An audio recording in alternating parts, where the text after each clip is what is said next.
Hello, everyone. It's Emmanuel Martinez with Prolific Talk Podcast, here to speak about real estate investing and also scaling using different industries. Like it could be franchises. In this case, it is franchises, but I would love to introduce a special guest of ours who's involved with a couple franchises, also with real estate.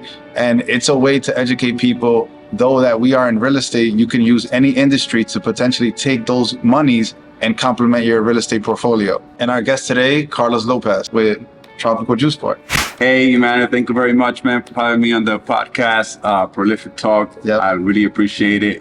So my name is Carlos. I've been in the restaurant industry since I was 15 years old, became a teacher. Right now, we own 12 restaurants in total, and I have 49 doors in real estate.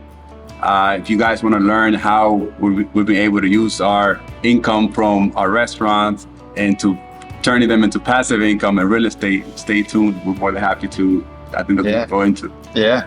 So I know a lot of people are in different phases, and it's respectfully so. Someone might be just getting started or hasn't even bought a property yet, or hasn't bought their first franchise yet, or some people are in that messy middle, like that famous book. Others are leveraged off and doing pretty well and want to hedge against taxes. I think it's good to know where you're at and utilizing Carlos's story to allow you to educate yourself on how you could do both. Get started and also hedge against taxes to scale. So, I mean, really quick, just to understand the journey of where you started from, like, I'm not sure if you were born here or overseas. I think we're both Dominican, right? Yes. All right. So I would like for you to just share your journey, and at least we can let the audience understand how you got started so that they can maybe educate themselves how they can get started. Right. Awesome. Yeah, look, man, my story is very complex, but simple at the same time. Yeah. My background is from very, very humble beginnings. Probably more humble than you could possibly even imagine, or anyone like watching this could possibly even imagine. So to put things in perspective, I'm from the Dominican Republic. I live in the rainforest over there. Wow. There's actually a place where they kind of got everybody out of the town, village, or whatever it's called where I live, because it was too far into a protected forest. Wow. So there was no running water, no electricity. It was just, we lived off the land. My family are all farmers. Like, I come from like 5 or 6 generations of farmers. One of my uncles decided to come to the United States. It was an opportunity back, I think, in the 70s. He came, and then all of a sudden, he got his brothers to come, my grandfather, and then our family was able to come to the United States. And I lived there until I was 8 years old, right? Wow. So I was born there, lived there until I was 8 years old in the rainforest. Yeah. All this experience. So to come here, it was very shocking. It was like, holy crap, it's a new land, the buildings, the cars. Yeah. So, but what I saw here was the opportunities. There you go. Once I started getting a little older, I saw the opportunities, and I was like, holy crap, like, Yeah. You need to tell me that I'm able to have this, I'm able to have that. And so I didn't waste time. I was always a go-getter. My family gave me the values, which I think is very important, right? To get into what values you're born into. Hard work. Imagine farmers, like, we work hard. We don't work hard, you don't eat. Yeah. So Yeah.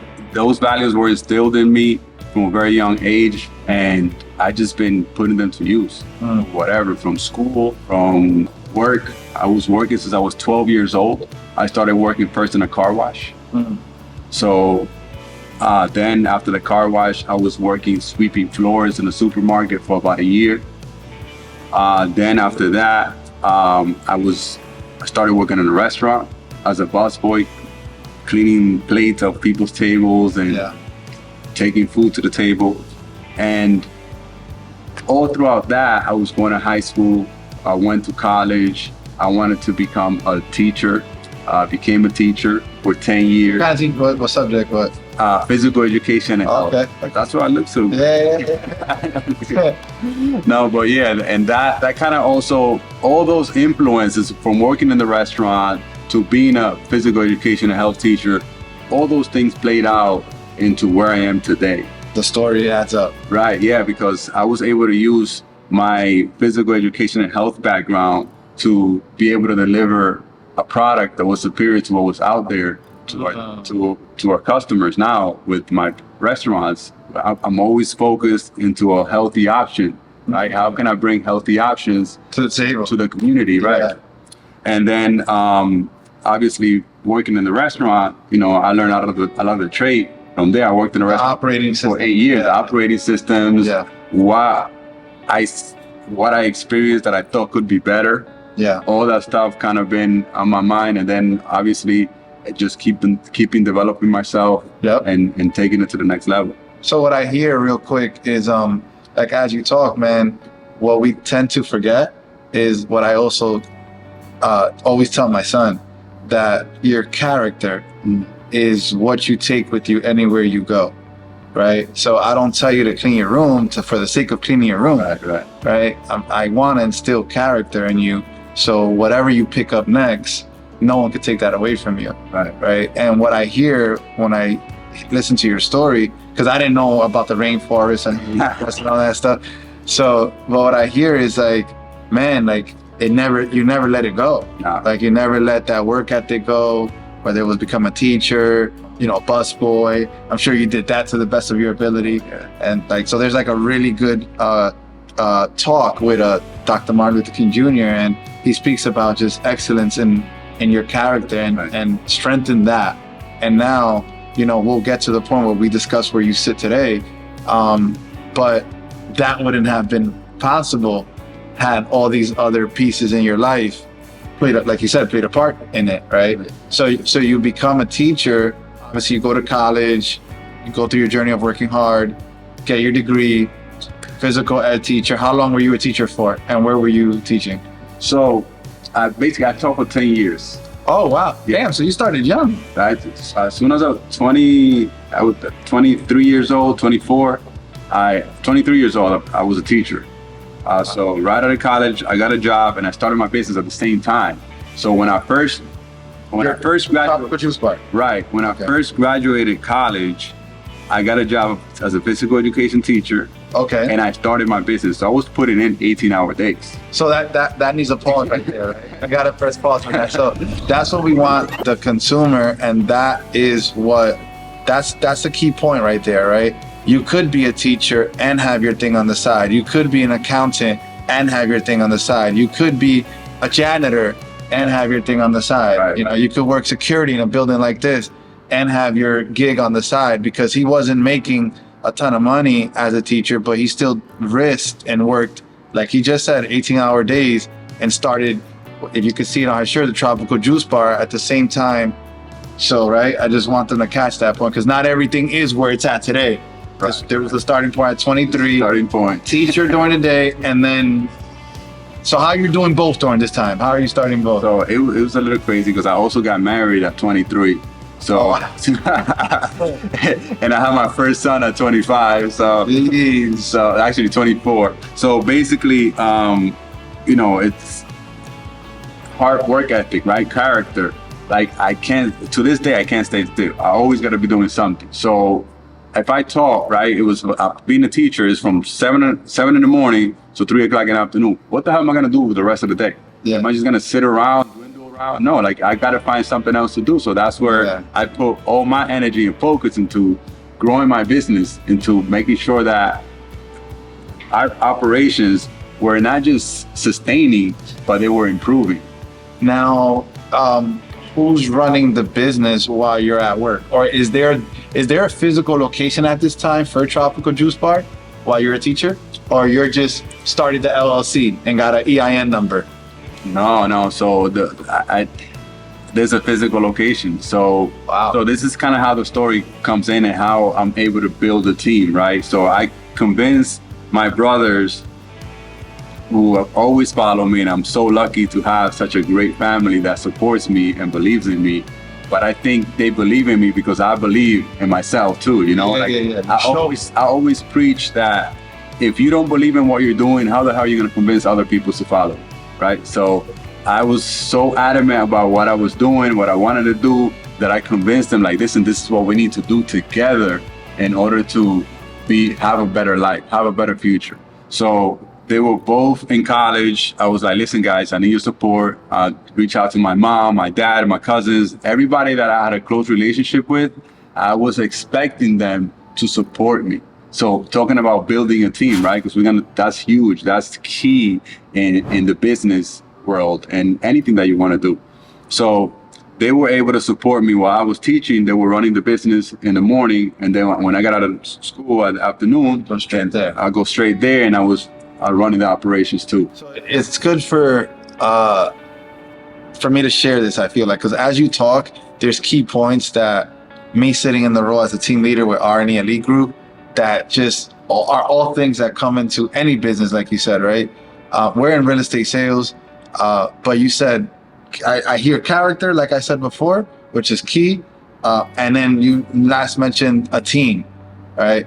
When I started to develop a team with the real estate sales, I caught on early on how vital a strong team could either allow you to scale or actually do the opposite and pull you back, you know what I mean?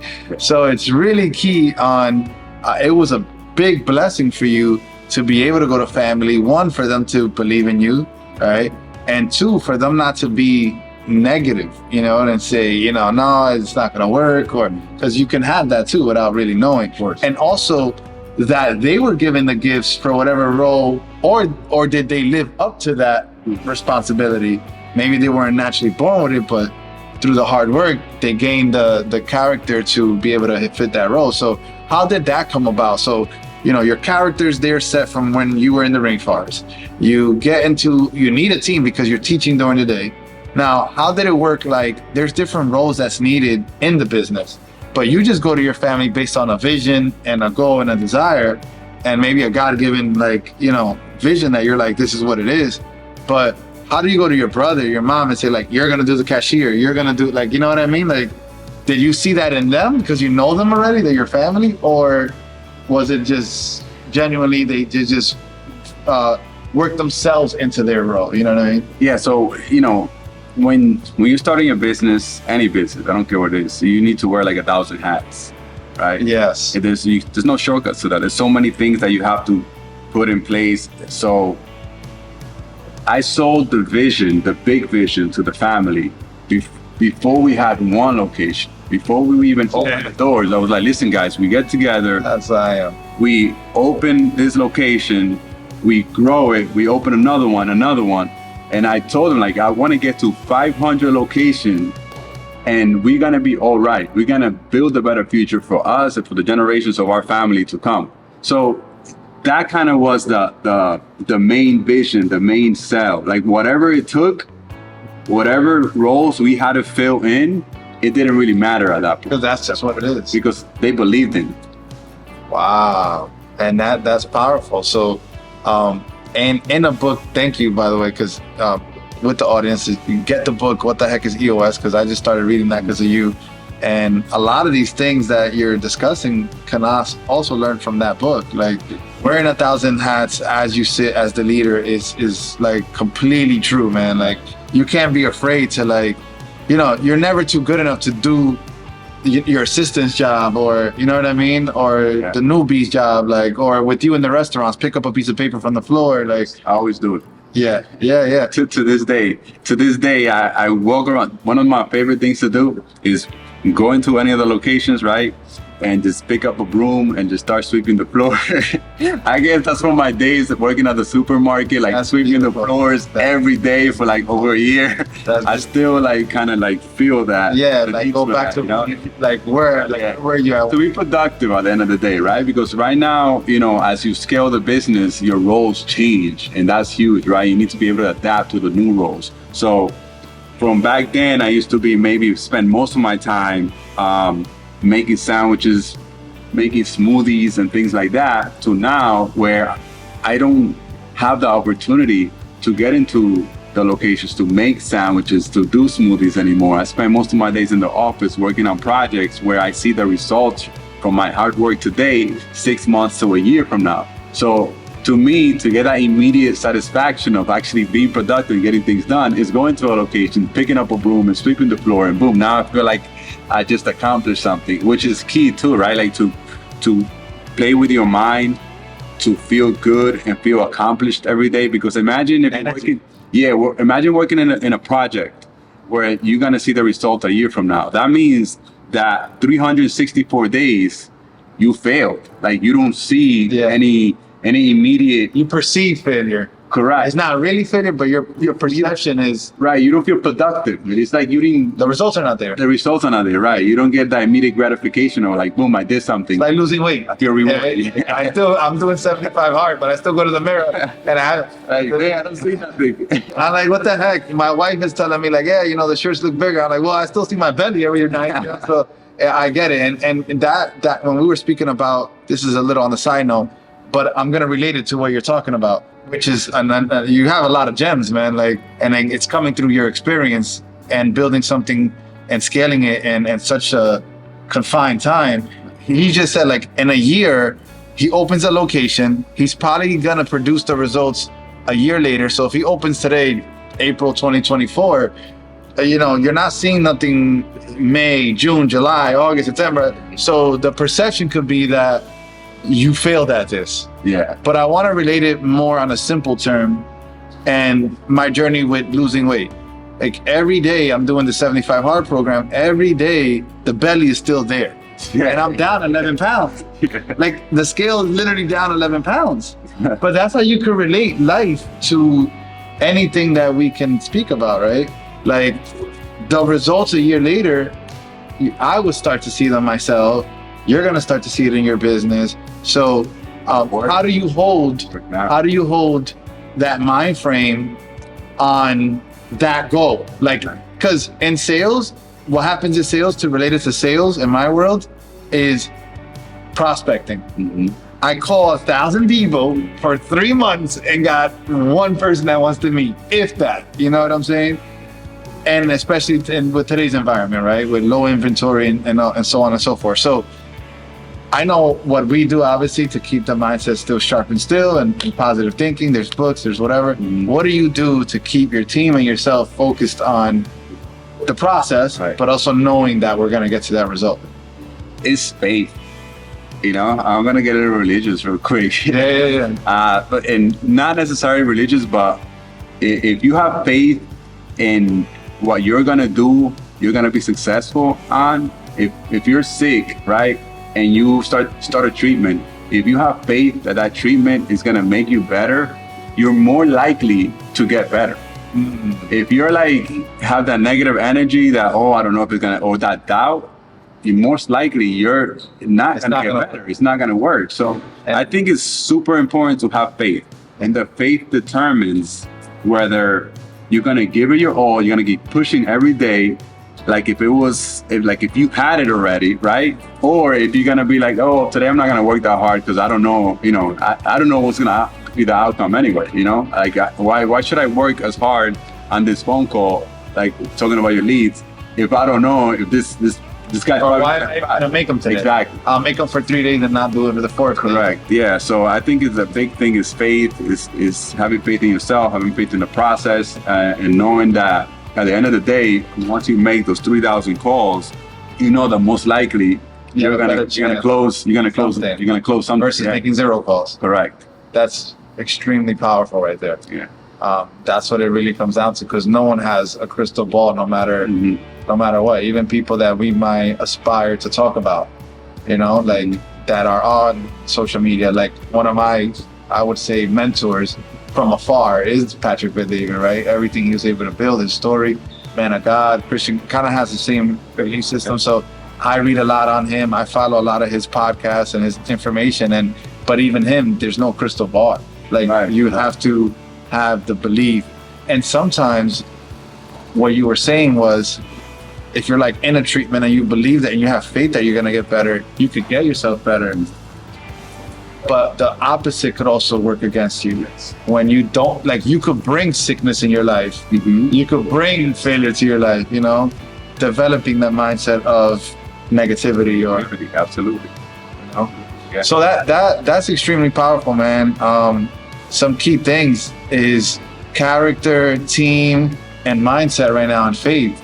Like that's a strong foundation of your DNA and any topic that we talk about. It looks like, do you personally have a mentor? Like in your journey, did you hire a consultant, or how are you learning for the audience scalability? How are you learning to run a restaurant? How are you learning to get restaurant number 2, number 3? And at what point are you okay leaving your job at the school? Yeah. So I knew I had faith in the product that we were delivering. That's number one. Like I knew that if I bring healthy options to the communities, and if I brought a consistent product, I knew that people were going to come to our doors. I know that people were going to buy. So once we had 5 locations open and operating successful, I was like, okay, we got something here. I think this is the time to dedicate myself full time to the business to start on a massive scale. So you didn't leave the job until you had 5 locations? Correct. Wow. So you're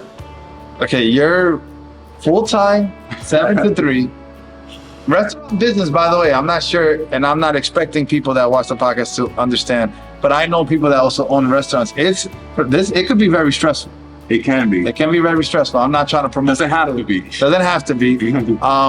It can be, right? Any business, life, right? Yeah. Life overall. But what I'm saying is, the only reason I say that part is because it's not like at this point he's only doing this. Right. If you're only doing this, it could eliminate some of that, because if something gotta get fixed, you could just jump on it. But if something's gonna happen in that 8-hour time frame that you can't go ahead and do, you could be in the middle of class, right? Yeah. So a key point is, before we get to the 5 restaurants, because I would like them to understand how you got there, he's still working full time, and by the time he gets to this 5th, then you leave.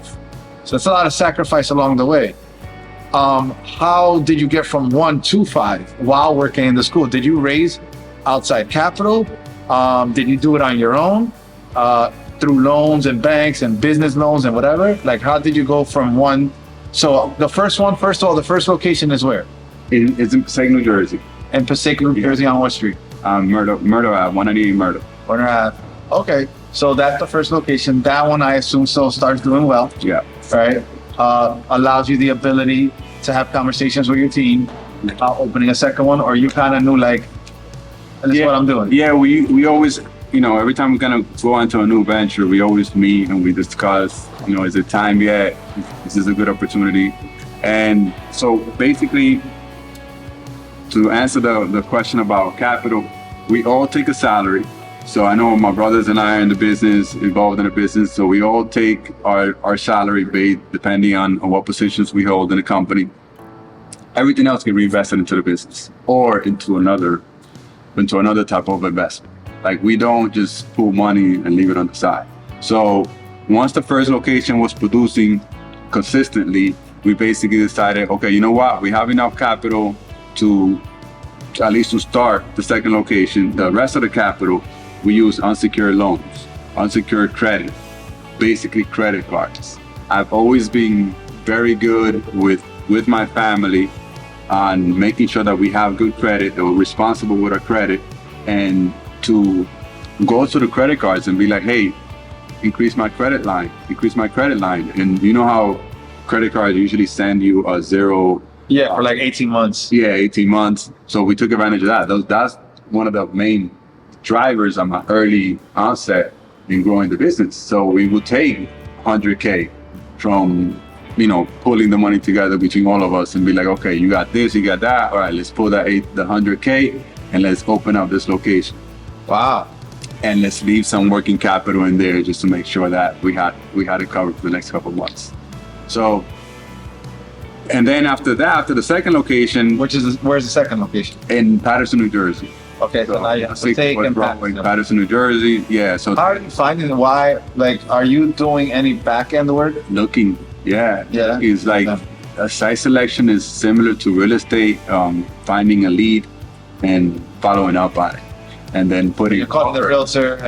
Putting an offer on it, and why negotiating. And are you saying like there's X amount of cars driving down this street? So we started in Passaic, New Jersey, which is a very urban demographic. Yeah. Heavy on Latino. Yep. So we looked for another To model that. traffic to model that. Okay. And then once we moved to Patterson, then we came back to Passaic actually because Passaic store was doing so well. We decided to open another Second store location. on the opposite side. On the opposite side, you don't And have that was the one that in 2015, that was the one that kind of opened our doors to the real estate opportunities. because I bought that building and I put location in that building and it had apartments on top. How many apartments on top? 2 apartments. So you have a mixed use a building. Right. So now, wow. So that was Yes, and it wasn't like a building that was new. Like we had to do a lot of work into it. Right. So that's when I first realized that, again, you spoke about who mentor you. A lot of the things that I have done have been like through kind of like just experience. The only time we hired a consultant was to become a franchise, to make the company into a franchise. That was out of our league. Got it. We're like, okay, you know, I think we need professional help here. Yeah. There's legalities behind it, So going back to 2015, we buy that real estate, we put a business in there, and then at the end of the year, I go to my accountant to file my taxes, and we see how much depreciation the building has taken, and how much you're offsetting your taxes. I'm offsetting my income, my taxable income. Yeah, your taxable. So I was like, we got something here. So from 2015 all the way through 2022, that was our last real estate deal. We were able to put 49 doors, you know, in just investing and just keeping relationship with different realtors and finding opportunities and just, you know, pulling the trigger. Okay, so now you're still working in the school. You're managing and a part of with your family and team 3 franchises, but now you also own the building on the 3rd franchise. Right. The other 2 are rentals, right? That you pay rent leases on. Okay. On that 3rd building, experience brings you knowledge. Right. Because you're like, oh wait, it offset some of my taxable income. So you found the power of real estate through, don't want to say a mistake, but through its journey. Yeah. And you looking at numbers and saying, oh wait. So a quick question, and I don't know if this is a question that you can answer now. Each tropical juice bar is its own entity? Correct, yes. Okay, so that's why when you did the taxes on this one, you're like, compared to these other 2, these numbers. Yeah, but at the end of the day, you know, when it comes to taxes, they all combine in your personal tax return. Correct. If they're like corporations or whatever. Correct, but they're filed individually, right. Assumable at the end, yes. Accumulated at the end. Yes. Okay, so now this building gives you today you own 49 doors. This one building he has is called a mixed use. That's kind of when you have residential apartments upstairs for rent. People live there, and then there's a commercial space downstairs. And in this case, his commercial space is his franchise.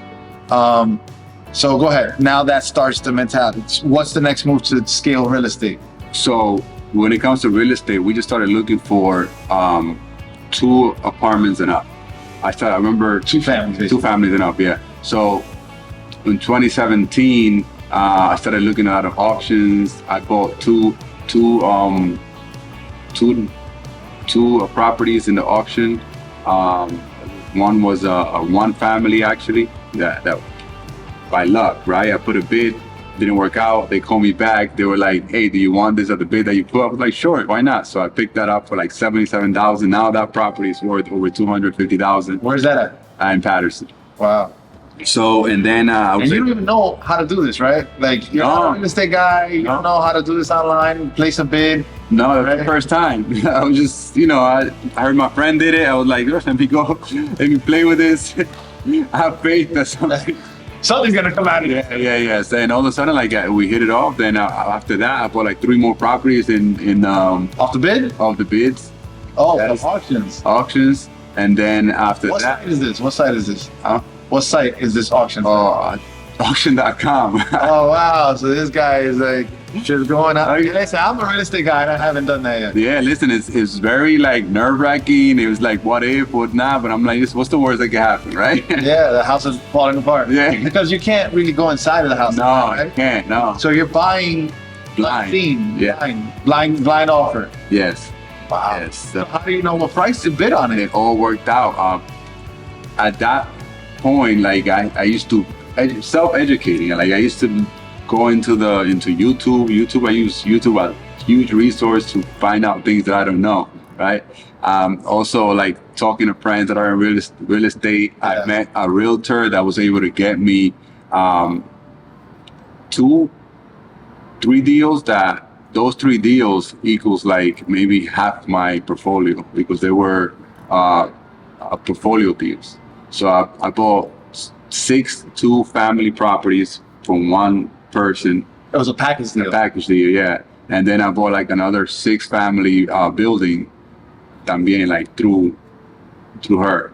So she was kudos, Roseli's.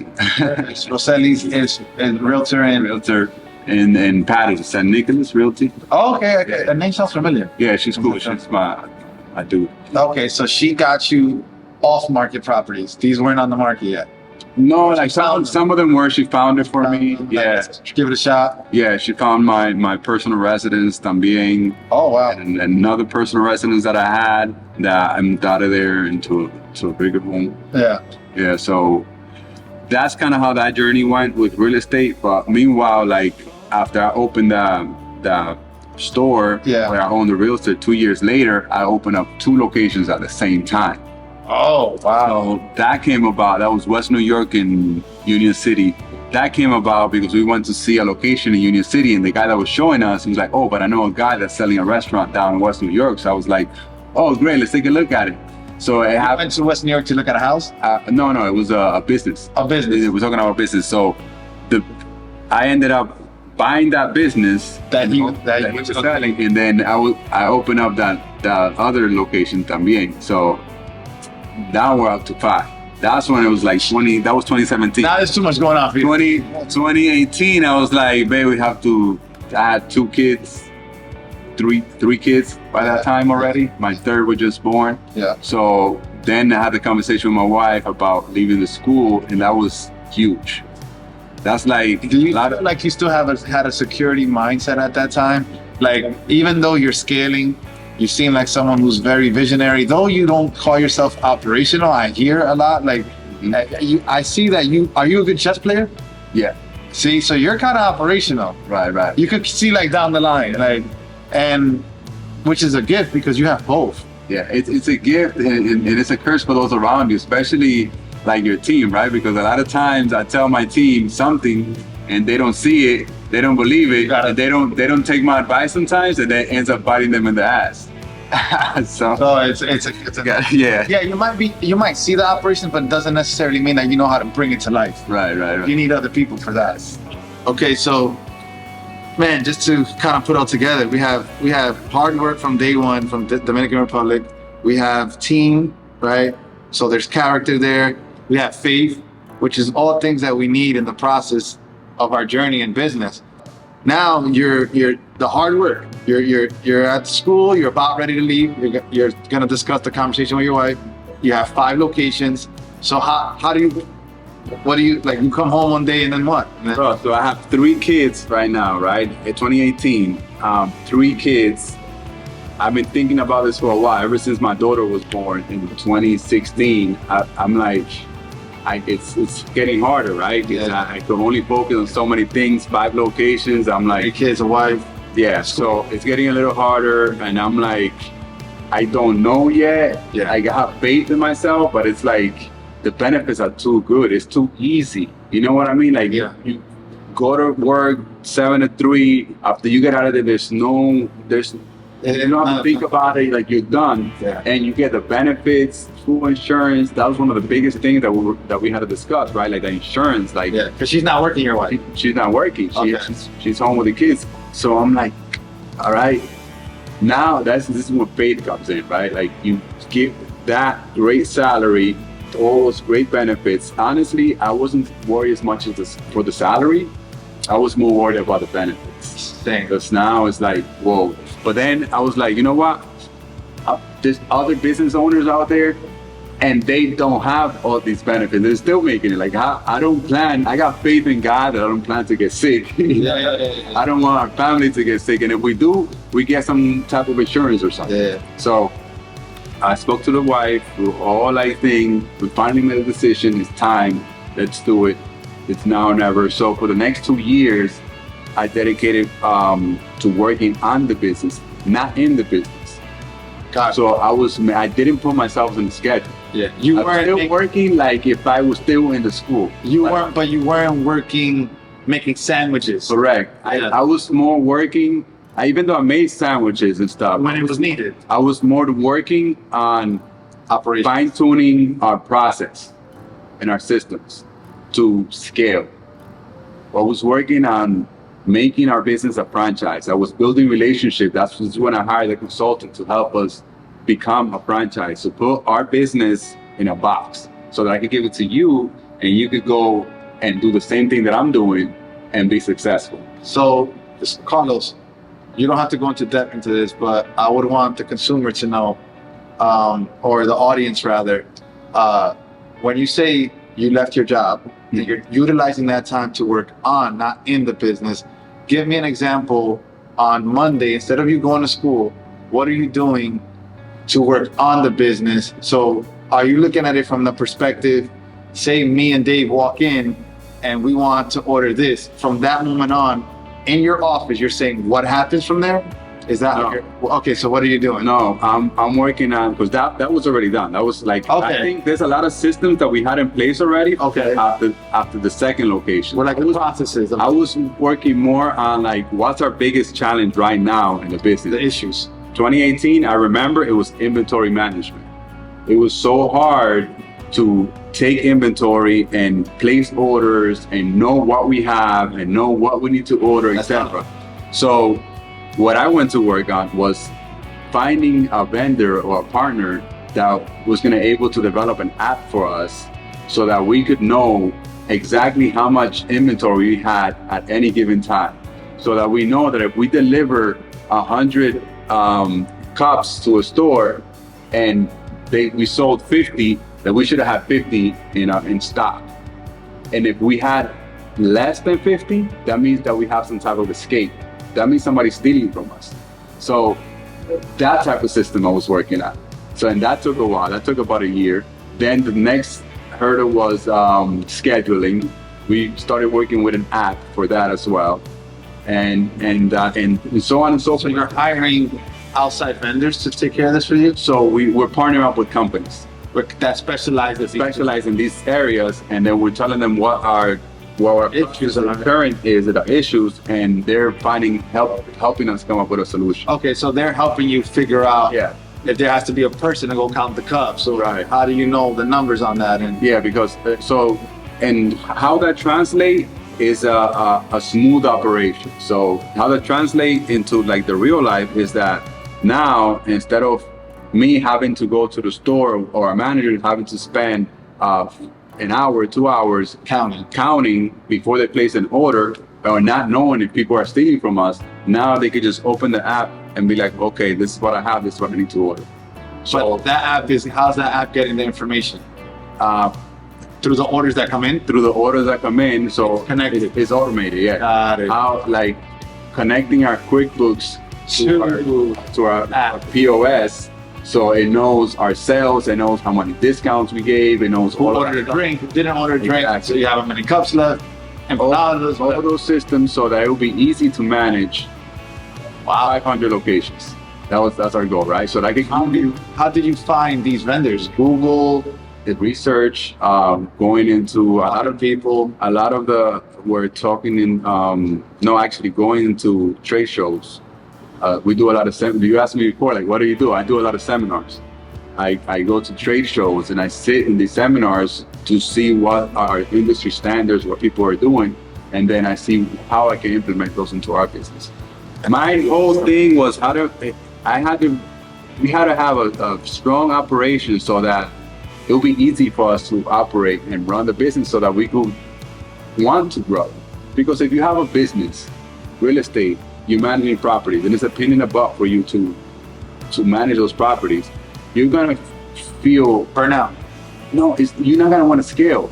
Yeah, because you're gonna be like, I have problems. If you have 5 and you want to take your head off with those 5, well, your mind is gonna sabotage you into getting a number 6. They're gonna be like, no, like you want to go crazy. But if you make managing those 5s easy, then you're gonna want 6, 7, 8, 10. You know what I mean? So that's kind of like what the next few years came into about. And then once we had everything set, once we had the business, now it's time to scale. Now it's time to go hard, finding people. Because you have so at this point you still have 5 only. We still have 5. So when you leave, you're working on the operation. You can scale from the 5. Yeah. But the good thing is that you didn't stop yourself because you were having these issues while having the 5. Yeah. So you still didn't let your mind sabotage you to say, I don't want 6. Instead, You worked in the you identified the problems, Yes. which EOS speaks about, the issues, Yes. right? Then you discuss them, then you solve them on those level 10 meetings, Right, on that yeah. book.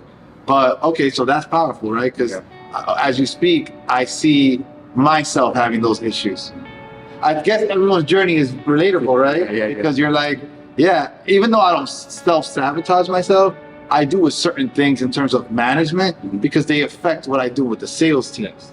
So I'm like, how do I play the both worlds now?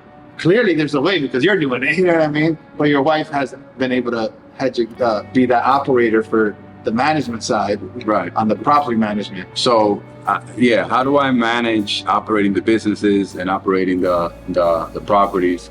So basically, I'm very strong into systems and processes. So whatever business I go into, I need to start working on the process and the system.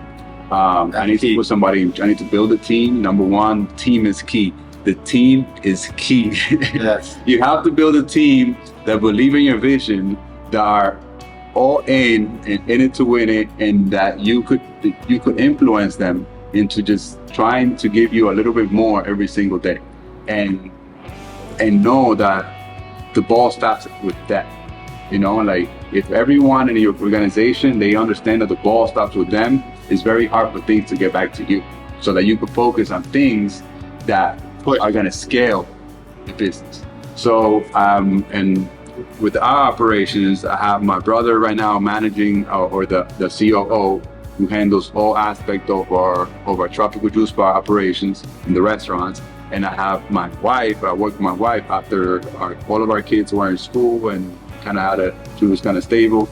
She decided to help us out with the business, so she handles the whole operating of the property. So she's our property managers. And those of you guys that work with families, we have a lot of boundaries. We don't like to talk business when we're not key in the business environment. Like if we're having dinner, we're not going to talk about business. If we're having a romantic date, we're not going to talk about business. So that Stick to that? Yes. And you're going to date? Yes. You stick to that? Stick to that, yes. Never slip up? Very few times we kind of slip up, but then we kind of like, okay, we're talking business. Yeah. Talk about vacation, we talk about how they feel, but it's almost hard, right? Because you ask somebody, oh, how you feel, how's your day? They're gonna tell you, we're gonna talk about business, right? Because that's their day. Right, so, but what we kind of do though, we had some challenges with some vendors or whatever. Just don't think we don't just go to whine and moan and stuff like that, because then that kind of, throws you off. But yeah, so 2021, 2022, 2023 was expansion for us, right? We opened 1 franchise, we opened 2 locations, and then we are on track to opening the 4th location now next month, spring of 2024. Because you might be watching this a year from now or whatever. So soon. Yeah. So it's under construction right now. Our biggest deal. The biggest deal, because I've been working on this deal. I don't know if you guys, in the beginning of the show, I spoke about working on something and then not seeing the results until years later, right? And when did you start this one? I started working on this in 2019. Wow. So once I thought that our operational model was like intact, then I started reaching out to like big vendors. Like this is Westfield, Garden State Plaza in New Jersey. They have like over 250 malls across the whole world. So, they're a big, reputable company. So I felt confident at that point that I was ready to start reaching out to these people, but they quickly told me like, no, not yet, So then last year, after I had opened 3 additional locations. They were But like, at this point, you have 8. they have 8, yeah. So they were like, okay, let's give you a shot. So they were able to give me a lease to a great location over here, and we've been working on that. Where in Westfield is it located? Where in Westfield? And it's in Garden State Plaza here in New Jersey. And in the it's- building. And in the building where? And it's on the wing where the AMC is. Oh, Yeah, even so better. second floor. On like the entrance to the AMC. Yeah, it's right when you go up That the corridor right there. Wow. What was there previously? Do you know? I think it was another juice place. I don't know. I think you're right. I think you're right. Yeah, yeah. So right now, That's good, bro. That's a good location. and we're constantly looking. We partner up with the GSP group. That is they basically what they do is they work with retail companies GSP to group. find locations. They're like a real estate company. Yeah, they're brokers. They find locations Okay. for Starbucks. Starbucks. They find locations Oh. for like other big names. Yeah, yeah, yeah. So Dunkin', stuff like that. I think you were telling me that. Yeah. So we partner up with them. We have like 5 sites right now that we have our eyes on. I have 2 LOIs out, letter of interest Yeah, out. yeah, yeah. So intent, right? So we're just right now on this verge of just like blowing up. We have a lot of leads, people interested in franchising, and again, we're looking for people that are hungry, humble, and Absolutely. ready to grow. Yeah, absolutely. So the franchise opportunities are ready. Franchise opportunity already. Give a little bit of background on that. What does it take to be a franchise? It takes for you to have good credit if you want a loan. If you don't need a loan for whatever reason, you're gonna tap into your equity. You need between $250,000 to $400,000 to open the locations.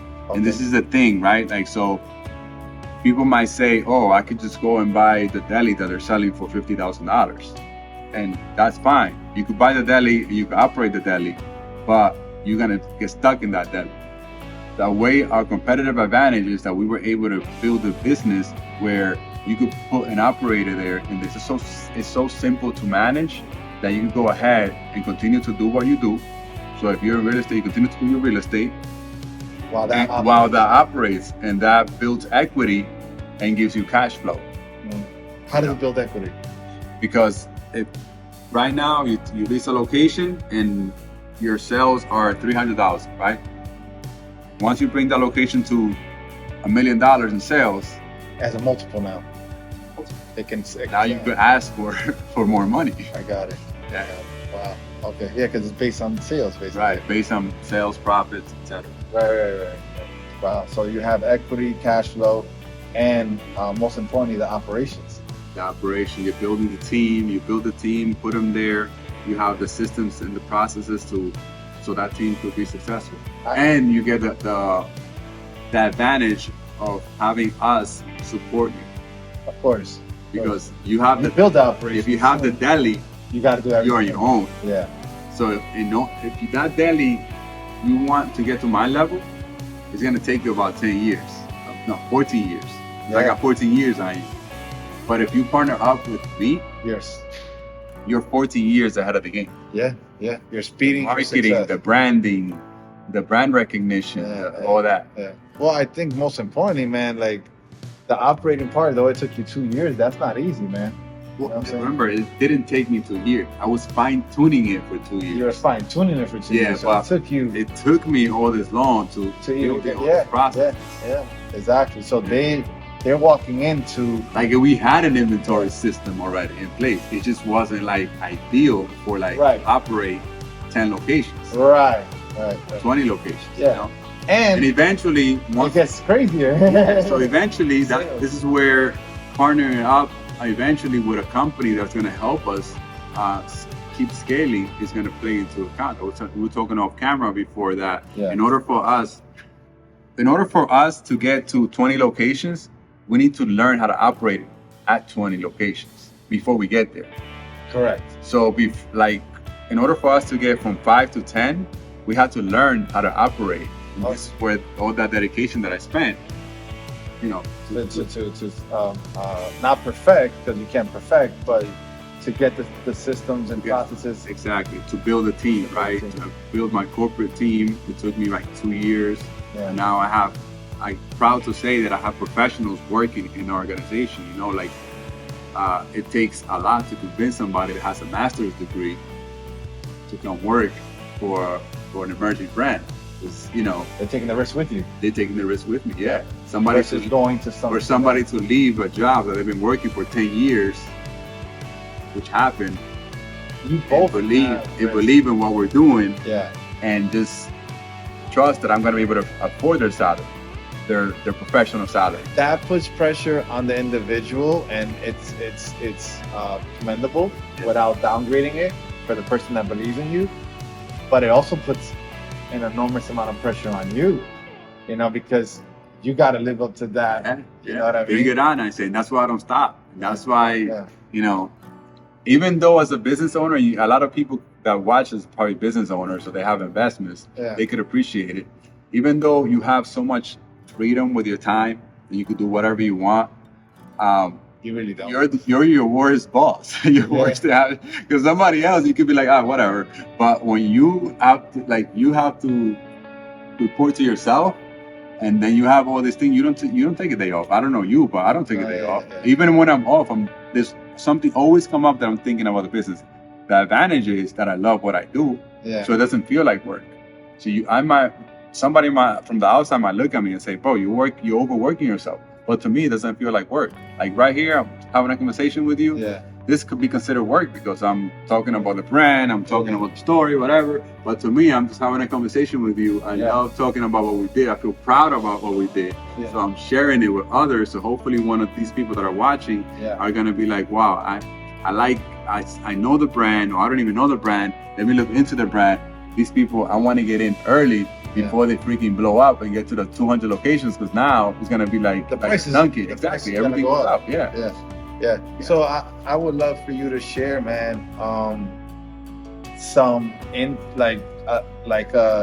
I always try to lead the podcast with something on a positive note, prolific talk, just so we know prolific, you know, the meaning of it is abundance, right? So I feel like today a lot of people, we've been filled with so much negativity, you know, with the pandemic and so much things happening, that I want to shed some light on, like, meeting a gentleman like you. I didn't grow up knowing you, whatever. You have that positive mindset as well. That energy is always high. I love the fact that, like, you're looking ahead for something. So that's what prolific means to me. Mhm. Like, just being abundant, plentiful, not a mind of scarcity, right?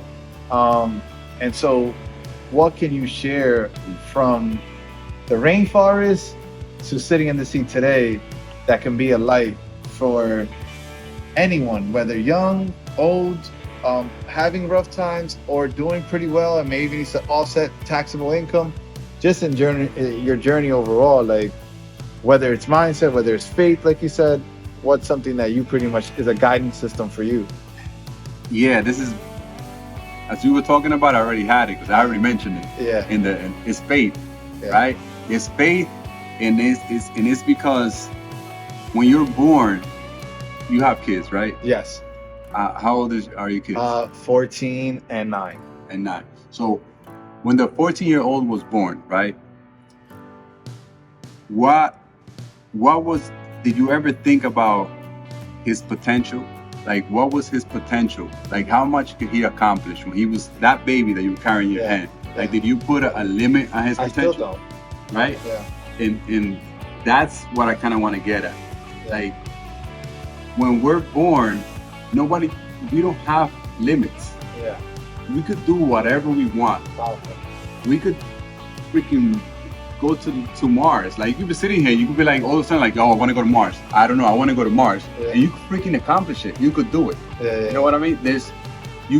We put the limitations on ourselves. Correct. But with faith, because we have lack of faith, and that's the biggest issue nowadays in this generation. There you go. People don't have faith. And unfortunately, church is going away. Yeah. Slowly, less people are going to church. Yeah.